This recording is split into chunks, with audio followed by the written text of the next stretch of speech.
बिस्मिल्लाहिर्रहमानिर्रहीम। अस्सलाम वालेकुम जी स्टूडेंट्स, आज मैं आपके साथ शेयर करने जा रही हूँ डेफिनेशन चैप्टर नंबर 7 की। जी 7 चैप्टर की डेफिनेशन में आप कर लें रैंडम एक्सपेरिमेंट कर लें। रैंडम एक्सपेरिमेंट क्या होता है? A random experiment is an experiment where there is uncertainty about the occurrence of an outcome. For example देखें, एक आपने डाइस को रोल किया, जो लूडो का दाना होता है उसको रोल किया है और उसमें आपको नहीं पता कि आपका क्या आउटकम आना है, अकरेंस ऑफ आउटकम, आपका क्या नतीजा निकलना है। तो जब वो श्योरिटी ना हो, अनसर्टेनिटी हो आपके आउटकम में, तो वो उसको हम रैंडम एक्सपेरिमेंट कहेंगे, उस तजर्बे को हम रैंडम एक्सपेरिमेंट कहेंगे। ये डेफिनेशन आपने करनी है तैयार 5वीं। उसके बाद आप सैम्पल स्पेस कर लें तैयार। The collection of all possible outcomes, जो मैंने अभी जिक्र किया है, रैंडम एक्सपेरिमेंट जो एक तजर्बा किया जाता है उसमें जो आउटकम्स निकलते हैं, तो जो तमाम पॉसिबल आउटकम्स हैं for a random experiment is called the sample space. तो उसको हम कहेंगे सैम्पल स्पेस। ये आपने तैयार करनी है। उसके बाद आप आ जाएँ इवेंट ट्रेंडिस। इवेंट वही है, एक बार पढ़ लें एंड जी बल्कि कर लें आप। Event an event is the collection of one और मोर आउटकम। वही जो रैंडम एक्सपेरिमेंट का जिक्र किया गया है उसी के बारे में बात हो रही है कि उसमें तमाम जो आउटकम्स होते हैं उसको हम सैम्पल स्पेस कहेंगे। और एक इवेंट क्या होगा, वन और मोर आउटकम्स उसमें शामिल होंगे, यानी कि एक सेट बना दिया जाए। जो सैम्पल स्पेस है ना, जो पीछे अभी मैंने आपको बताया सैम्पल स्पेस में हमारे पास तमाम पॉसिबल आउटकम्स होंगे और उसको एस के नाम से एक सेट बना दिया जाएगा। इवेंट उसी एस सेट में से कोई एक आउटकम या दो आउटकम को मिला के या ज़्यादा भी को मिला के इवेंट बना दिया जाता है। अब जो सिंपल इवेंट होता है ना, उसमें सिर्फ एक आउटकम होता है। A single outcome of an experiment is called a simple event. ये भी आप कर लें, 10 कर लें, 11 भी कर लें। कंपाउंड इवेंट में दो या दो से ज़्यादा आउटकम्स शामिल होते हैं, उसमें एक आउटकम नहीं होता। ठीक हो गया। उसके बाद आप आ जाएँ इक्वली लाइकली इवेंट्स। ये इंपॉर्टेंट डेफिनेशन है, equally likely event. Equally likely event का क्या मतलब है? नाम से पता चल रहा है इक्वली लाइकली कि उनके आने के इक्वल चांस हो। Events that have the same probabilities of occurrence are called equally likely events. ऐसे इवेंट्स जिनके आने के से बराबर probability हो। probability मतलब होता है चांस, कि जैसे बारिश बाहर होने के कितने चांसेस हैं, तो कितनी probability है कि बारिश हो जाए, चांस को probability कहते हैं। तो जब कोई से इवेंट, दो इवेंट्स की सेम प्रोबेबिलिटी हो, उनके रूनुमा होने की, उनके अक्कर होने की, तो उसको हम कहते हैं are called equally likely events. I hope आपको इसकी समझ आ गई होगी। इंपॉर्टेंट डेफिनेशन है कि वो इवेंट्स, कोई से भी दो इवेंट्स जिनके प्रोबेबिलिटी सेम हो। फॉर एग्जांपल मैं यहाँ पे आपको एग्जांपल भी दूंगी। फॉर एग्जांपल एक डाइस में आपको पता है 1 2 3 4 5 6 लूडो के दाने में होते हैं। तो एक इवेंट है कि आप लड्डू का दाना रोल करें और कोई भी इवन नंबर आ जाए। ठीक है। अब इवन नंबर की प्रोबेबिलिटी क्या होगी? इवन नंबर की प्रोबेबिलिटी होगी 1/2, यानी कि 3/6। 3 इवन नंबर है ना, 3 इवन नंबर हैं, तो 3 डिवाइड बाई 6, टोटल 6 तादाद है। 3 डिवाइड बाई 6 यानी कि 1/2। अब अगर दूसरा इवेंट हो के आप डाइस को रोल करें और ऑड नंबर आ जाए, तो ऑड नंबर की तादाद कितनी है? वो भी 3 है। तो उसकी प्रोबेबिलिटी क्या होगी? 3 डिवाइड बाई 6 यानी कि 1/2। यानी कि प्रोबेबिलिटी ऑफ इवन भी 1/2 है, प्रोबेबिलिटी ऑफ ऑड भी 1/2 है। दोनों की प्रोबेबिलिटी सेम है, तो हम यह कहेंगे equally likely events. For example इसमें हम मिसाल ले लेते हैं कि कॉइन की दो साइड्स होती हैं ना। हेड की प्रोबेबिलिटी भी 1/2 है, टेल की प्रोबेबिलिटी भी 1/2 है। दोनों साइड्स की, दोनों इवेंट्स की प्रोबेबिलिटी सेम है। इट मीन्स वो दोनों इक्वली लाइकली इवेंट्स हैं। Clear?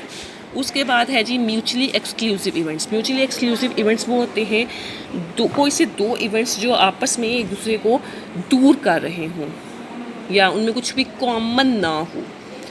For example, 2 events are said to be mutually exclusive events if they have no outcomes in common. For example coin ही की एग्जांपल इसमें अब देखें, जिस ये पिछली इक्वली लाइकली इवेंट्स भी और ये म्यूचुअली एक्सक्लूसिव, दोनों में आपने एग्जांपल ज़रूर मेंशन करनी है और कॉइन की एग्जांपल आप दीजिएगा दोनों में। कि म्यूचुअली एक्सक्लूसिव में भी आप ये लिखेंगे कि कॉइन की चूँकि दो साइड्स होती हैं, दोनों आपस में कॉमन नहीं है दोनों के आउटकम्स, यानी कि हेड है या टेल है, दोनों डिफरेंट चीज़ें हैं। तो दो इवेंट्स आपस में म्यूचुअली एक्सक्लूसिव इवेंट्स हैं, उनमें कुछ भी कॉमन नहीं है। तो events are said to be mutually exclusive if they have no outcomes in common. अब 15 भी हो गई। उसके बाद एग्जॉस्टिव इवेंट्स, ये भी इम्पोर्टेंट डेफिनेशन है जी। एग्जॉस्टिव इवेंट में पढ़ रही हूँ। A set of events is said to be collectively exhaustive if their union is equal to sample space S। जी, एक जो है collective exhaustive वो होगा जिन इवेंट्स के यूनियन को मिलाया जाए तो वो सैम्पल स्पेस बना दिया जाए। जी, इसमें भी कॉइन की एग्जांपल फिट होती है। फॉर एग्जांपल कॉइन की कितनी साइड्स हैं? दो साइड्स हैं। तो इन दोनों को जब मैं यूनियन यानी कि कलेक्ट करूँगी तो वो सैम्पल स्पेस बन जाएगा कॉइन की साइड्स का। कॉइन में आउटकम्स कितने टोटल पॉसिबल हैं? ही दो, यानी कि उसके सैम्पल स्पेस में हेड और टेल आएगा। तो हेड और टेल उसके सैम्पल स्पेस में आएगा। तो ये दोनों इवेंट, हेड और टेल वाले इवेंट मिल के बन जाएंगे एग्जॉस्टिव इवेंट, या इसको कलेक्टिवली एग्जॉस्टिव इवेंट कहते हैं। मैं फिर से रिपीट कर रही हूँ, सेट ऑफ इवेंट्स वो दो सेट्स दो इवेंट्स के जिनको अगर हम कलेक्टिवली एग्जॉस्टिव इवेंट कहेंगे जब उनका यूनियन मिल के सैम्पल स्पेस बना दे। तो सैम्पल स्पेस वही है ना कि उसमें तमाम पॉसिबल आउटकम, तो कॉइन में पॉसिबल आउटकम्स हैं ही सिर्फ दो, तो वो इसमें आ जाएगा कम्प्लीटली एग्जॉस्टिव। बल्कि ये जो एग्जॉस्टिव इवेंट मैंने आपको बताया है ये आप कम्प्लीटली एग्जॉस्टिव करें, इसको रहने दें। बिल्कुल यही मैंने जो को एक्सप्लेन की है डेफिनेशन यही है। An event is said to be completely या कलेक्टिवली एग्जॉस्टिव इवेंट्स नहीं, it is alone equal to sample space नहीं, इसको रहने दें, इसको रहने दें। यही वाली करनी है 16, ठीक है, जो मैंने आपको अभी एक्सप्लेन की है। ये तीनों बड़ी इंपॉर्टेंट डेफिनेशन मैं फिर से बता दूं आपको। इसमें आ जाएंगी 14, 15 एंड 16। नेक्स्ट प्रोबेबिलिटी की डेफिनेशन है, आप कर लें। Probability is the likelihood or chance that a particular event will occur। जैसे मैंने आपको अभी बताया है प्रोबेबिलिटी चांस को कहते हैं कि कितने चांसेस हैं कोई भी इवेंट। जी, इसमें अब प्रोबेबिलिटी आपको समझ आ गई होगी कि कितने चांसेस हैं इसके अक्कर होने के कोई भी इवेंट, तो उसको हम कहेंगे प्रोबेबिलिटी। ये करनी है आपने 18। उसके बाद आप नेक्स्ट आ जाएं इंडिपेंडेंट इवेंट्स। आप एक बार देख लें, कर लें तैयार। 2 events are said to be independent events if the occurrence or non-occurrence of one event does not affect the probability that the other will occur। ये आप एक बार तैयार कर लें, इतनी बहुत इंपॉर्टेंट नहीं है लेकिन आप देख लें एक बार। उसके बाद नेक्स्ट आप जी, आई होप कि इसमें ना 7 चैप्टर की डेफिनेशन आपकी कंप्लीट हो गई हैं। अभी आप आ जाएँ 9 चैप्टर की डेफिनेशन पे। 9 चैप्टर में भी थोड़ी सी डेफिनेशंस हैं। 9 चैप्टर का क्लास नाम ही है,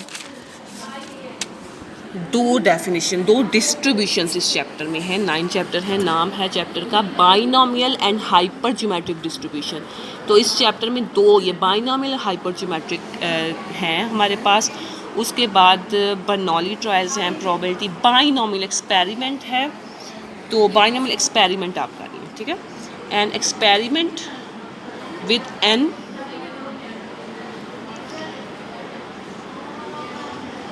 अच्छा जी, an experiment with an independent trials in which the outcomes can always be classified, which the outcome can always be classified as either a success और फेलियर। यानी कि जब आपके पास 2 ही आउटकम आए, कोई भी आप कर रहे हैं, एक्सपेरिमेंट कर रहे हैं, उसके सिर्फ 2 आउटकम निकल रहे हैं, एक सक्सेस या एक फेलियर, तो उसको हम कहेंगे कि ये बाइनोमियल एक्सपेरिमेंट है। फॉर एग्जांपल कॉइन ही इसमें भी फिट भी होता है कि कॉइन की 2 ही साइड हैं। अगर आप कंसीडर कर लें, कोई आप गेम खेल रहे हैं कि जब हेड आना है तब ही आपकी सक्सेस होगी और टेल पे आपका फेलियर होगा, तो आपने 2 खुद से फिक्स कर लिए हैं, एक को सक्सेस एक को फेलियर, तो वो आपके पास बाइनोमियल एक्सपेरिमेंट हो जाएगा।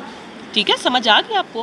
मैं रिपीट कर रही हूँ, an experiment with an independent trials in which the outcomes can always be classified as either a success और अ फेलियर, यानी कि 2 outcomes, and the probability of success remains constant रहे फ्रॉम ट्रायल टू ट्रायल, हर trial में उसकी probability of success common same रहे, इस called a binomial experiment. यानी कि अगर आपने हेड को कहा है सक्सेस तो उसकी प्रोबेबिलिटी पता है 1/2 होगी, तो हर एक्सपेरिमेंट में उसकी 1/2 ही रहेगी।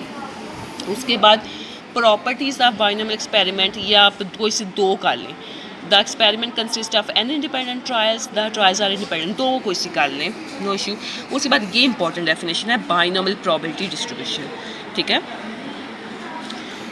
अच्छा जी, binomial probability distribution, a distribution that gives the probability of x successes for a fixed number of independent trials। यानी कि आपने खुद से सपोज किया कि 10 आपने बारियां करनी है, 10 कह लेंगे इंडिपेंडेंट ट्रायल्स करनी है, फिक्स्ड नंबर आपने सेट कर लिए कोई गेम का, तो उसमें probability of x जो है ना distribution that gives the probability of x successes where each trial must have 2 possible, वही बात जो मैंने अभी पीछे की है, where each trial must have 2 possible outcomes, her trial में 2 पॉसिबल आउटकम्स होने चाहिए, वही सक्सेस एंड फेलियर।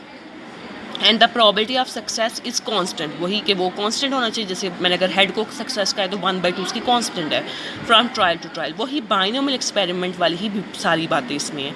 इस कॉल्ड बाइनोमियल प्रोबेबिलिटी डिस्ट्रीब्यूशन, बड़ी इंपॉर्टेंट डेफिनेशन है। उसके बाद आपने बाइनोमियल फार्मूला करना है, ये तैयार करना है, बल्कि इसी डेफिनेशन में ना अगर आपसे ये डेफिनेशन पूछी जाती है बाइनोमियल प्रोबेबिलिटी डिस्ट्रीब्यूशन, तो आपने उसमें ये फार्मूला ज़रूर मेंशन करना है।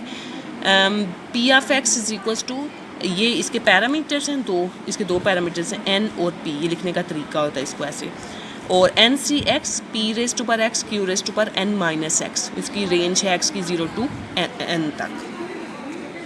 आई होप आपको ये क्लियर हो गया है। उसके बाद हाइपरज्योमेट्रिक एक्सपेरिमेंट ये रहने दें, प्रॉपर्टीज़ भी इसकी रहने दें। हाइपरज्योमेट्रिक प्रोबेबिलिटी डिस्ट्रीब्यूशन आप कर लें। Suppose a population consist of n items which are classified as k successes and n minus k failure.